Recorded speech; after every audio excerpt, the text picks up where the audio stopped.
Araw mga kaibigan, bigyan natin ng reaction opinion itong post ang balita ngayon. Nakakalula. Media operator tumanggap ng 5 maleta. Isang media operator tumatanggap ng 6 ba o 5? 6 na maleta.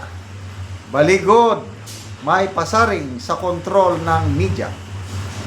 Naglabas ng payag si Attorney Levi Baligod kaugnay ng kontrobersyal na apidabit ng 18 dating sundalo na umano'y nagdidetalye ng cash delivery sa ilang personalidad at opisyal. Sa isang panayam sa Vox Populi ng SMNI, bagamat hindi direktang pinangalanan, binanggit ni Baligod ang umano'y pagkakasangkot ng isang media operator na tumanggap ng malaking halaga ng mali-maletang pera. Ayon sa kanya, ganito ang pahayag ni Atty. Baligod. Meron ngang isang media operator na nandyan sa Timog, sa Quezon City, Timog. Ang kanyang opisina sa President's Tower ba yan, merong isang nag-uopisina dyan na 6 na maleta ang inakyat wow! Tiba-tiba. Grabe. Ang isang malita daw, maabot ng 50 million. So kung 6, 300 million. Oh my God. Dagdag pa niya. Kaya naman, tignan nyo ang control nila sa media. Nagsabi ka ng akusasyon laban sa administrasyon, sisirain ka kagad. Mas maganda sana na sagutin nila yung akusasyon masyado nilang binabalusubas yung public discourse. Ang pahayag ni Baligod ay kaugnay sa affidavit na pirmado, na ipanotaryo at naiulat na naihain na sa Office of the Ombudsman. Nakasaad umano sa dokumento ang detalyadong paglalarawan ng umano'y pagdi-deliver ng maleta at paper bags na naglalaman ng pera sa iba't ibang opisyal at personalidad. Sa isang bahagi ng affidavit ay lumutang sa publiko, may binanggit ding pagdi-deliver ng medium size na maleta sa isang taga-media, bagay na lalong nagpainit sa usapin tungkol sa integridad ng media sa bansa. 6 na maleta. Okay, so kapansin-pansin ha. Yung February 24 ba yun na press conference, walang big media outlets na nagbalita sa press con. Mabuti na lang at merong Net25 at merong Billionaire News plus yung malilit ng outlet. Kailang yung malalaki, yung 3, hindi ko na lang pangalanan, wala, tahimik. May mga nagtatanong ba, oy, news blackout, what happened? Magkano ba? The following day, yun na, nagpost na ang Big 3, yung malalaking mainstream media. Ang ipinapublish na nila, ipinopost ang mga pagtanggi ni Trillanes, pagtanggi ng ganito. Kung sino yung napangalanan, yun na. Yun na ang hina-highlight. Itong 3 Big 3 na ito, ang hina-highlight na yung pagsira sa kredibilidad ng 18 na dating sundalo. So klaruhin natin. Yung 18 na yan is 14 ang dating Marines, 2 Army, at 2 civilian. So, hindi lahat dating sundalo. Kaya lang, tinawag na sila ngayon na 18 Brave Marines. So, ang focus ngayon is sinisira ang kredibilidad ng 18 Brave Marines. May panood akong statement ng bagong NBI Director nagrereklamo so yung bagong director, bakit daw itong si Attorney Baligod press con kaagad? Bakit daw na ombudsman kaagad ang pinagbigyan ng kopya ng affidavit?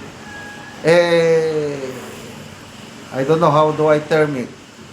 Nagre-request o umaasa na si Attorney Baligod mag-submit ng kopya ng affidavit sa NBI?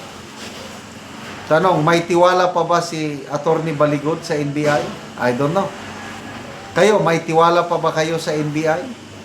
Ako, nung una, malaki ang tiwala ko sa NBI hanggang itong administrasyon, nung nakaupo pa dyan si Director Velasco ba yun? Yung bago lang, yung dating Manila Police, naging judge, naging NBI. Believe ako nun, professional talaga yun. Walang kinikilingan, serbisyo lang. Saludo ako kay NBI Director Santiago. Kaya lang, pag alis niya, ito ngayon, wala.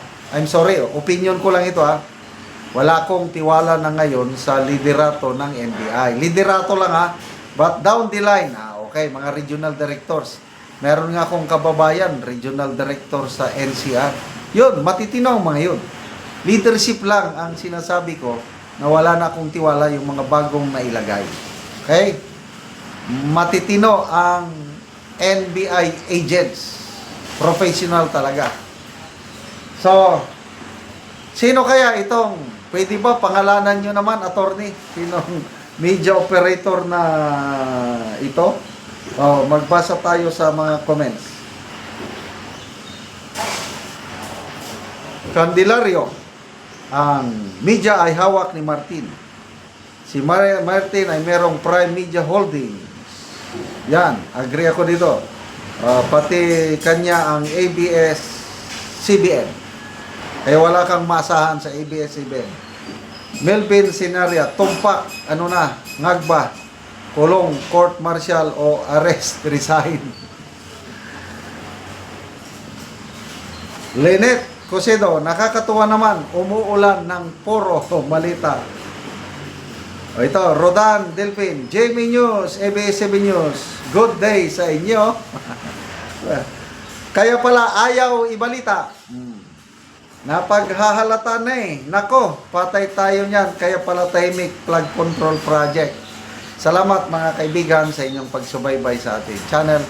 Nakakatulong kayo ng malaki sa tribong talandig ng Bukidnon dahil ang income natin sa channel na ito is pantulong po sa tribo. Namimigay tayo ng libreng yero at pako para makapagpatayo sila ng mas maayos na tirahan. Panoorin nyo ang video na ito. Mao ni ang yero ang itabang sa mga tao nga kadtong mga daot na ang ilang balay og mao na ni sila ang matagaan. Ayo kay natagan na sa friend. Wan di na mi ulanan kay makatok na gyud mi.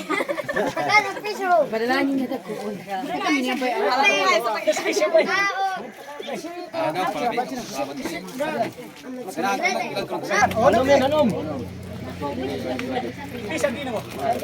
Michael di ba pala na may taplak.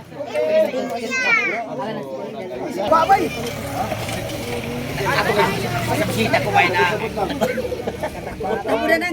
Og karon mao na ni sila ang nangatabangan. Salamat. Salamat. Salamat kami kay naibala ka ng Sen. Namong balay kay natin matuluan og ulan. Kay makabalay na Sen. Nabangan na Sen. Kayo. Salamat kayo. Salamat kayo.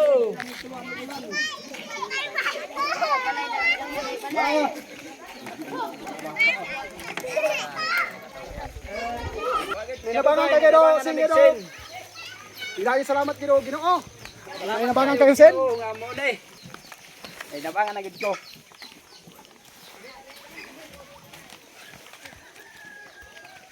Salamat kayo.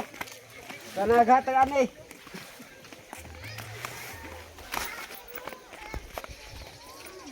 Pero ginuhap na inabangan kayo Sen para salamat po ginuhap.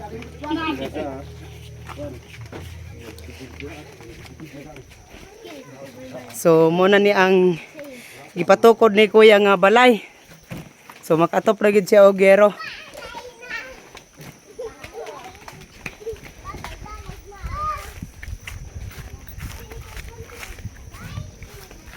Ayo. Kaya na nabangan nagig ko anay makagbalay nagig ko.